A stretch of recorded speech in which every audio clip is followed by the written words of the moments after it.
Hello, artists and art bros. Today I'm going to show you how I did air dry clay sculptures for a first time in so many years because I think I was third year when I first started doing these things, and I thought to myself I wanted to do some food sculptures.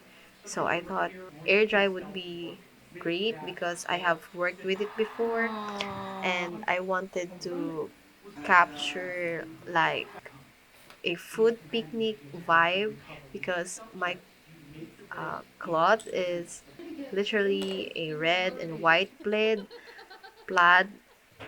and I just thought that it would be cool if I added some brooch or brooches to it using like an air dry glaze. So I sculpted this like watermelon, and I actually found it quite difficult to sculpt little things because first of all, I'm not really trained in the sculpting area, but this one I kinda just did some little scoring here and there. So scoring is just like um, stroking the clay with like little lines, and then like it can be cross hatching or like just some lines, so you can like put the clay on top of it so it would become one, or like it would meld together. And this one is actually a wine bottle, but I couldn't um do it like because the air dry clay has air dried because it has been sitting for 15 minutes before I did this one. So it's actually hard to put this like hook on the clay sculpture itself because I didn't know that air dry clay could be so heavy. Like I don't know the proportion of what's acceptable. Since it's a brooch, I didn't even think of the gravity. So when I did this like wine thing, it didn't stand on its own. It goes sideways. So not a good thing, but then we learn. And this one is kind of like a sandwich. I wanted to do some layers, like of course there's the bread and then there's the toppings, and it was just so fun to think about creating food sculptures. But man, oh man, this cheese fell apart like after a while, so I didn't actually painted this one. So I remember that I did 10 sculptures overall, but I only painted 5 of them because some of them were like so not good.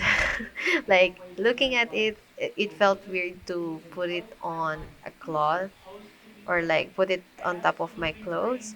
So yeah, but then again, this is just like an experiment on how to do like air sculptures. And so I did like tomatoes and cheese and lettuce on like on these buns, or not actually buns but like the bread. And I thought I just need to add some scoring and just put it. So yeah, it actually worked out, but I think the cheese just didn't. Yeah, it did definitely broke apart after.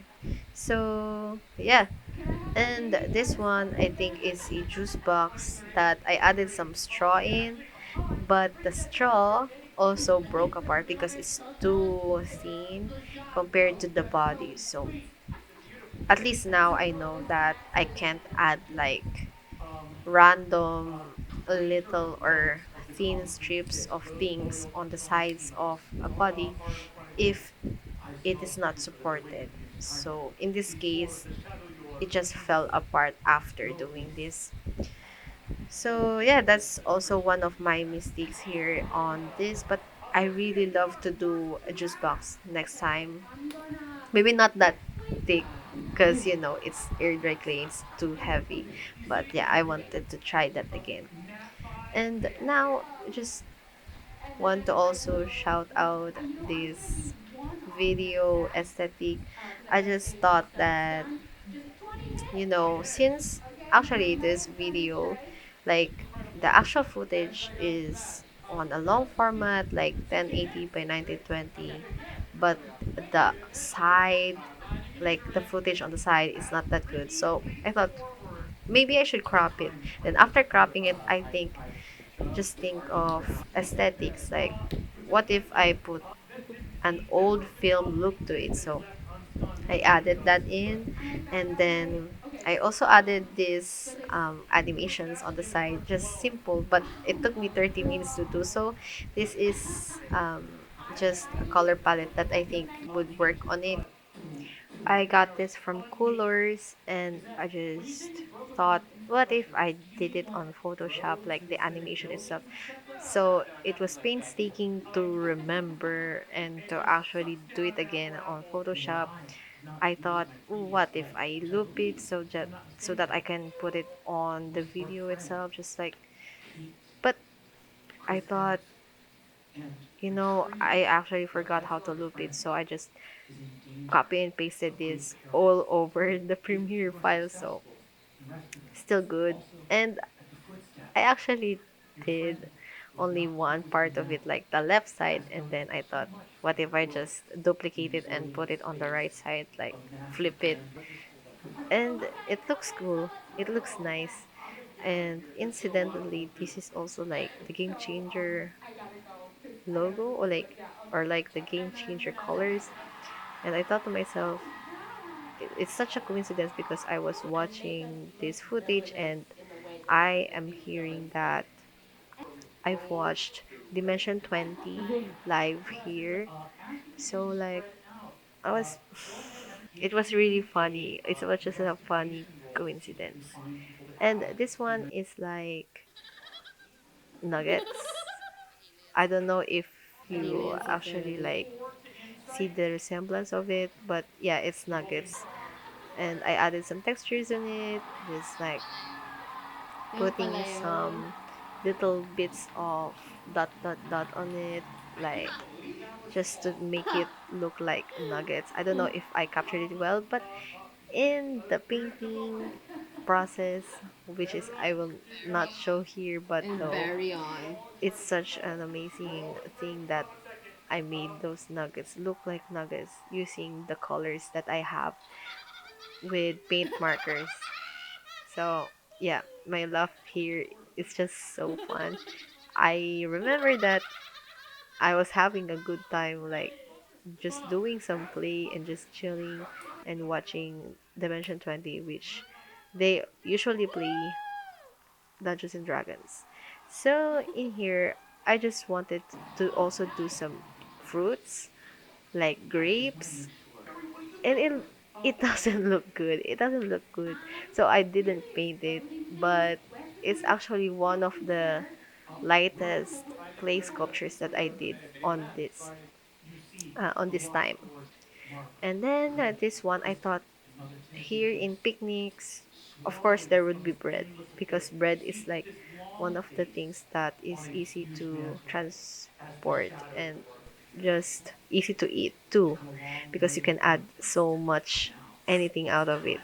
So I added like this cinnamon bun, I think, Oh, and like some baguette and just a simple plain bread donut thing. And I just wanted to invoke that sense of whimsy on the picnic itself. I just added some scoring. I don't know if it actually helped because it kind of stuck there. So that, I think that is one of the last things that I did here. So I sculpted 10, which is these things, and yeah, it's not that good, but it's also not quite bad.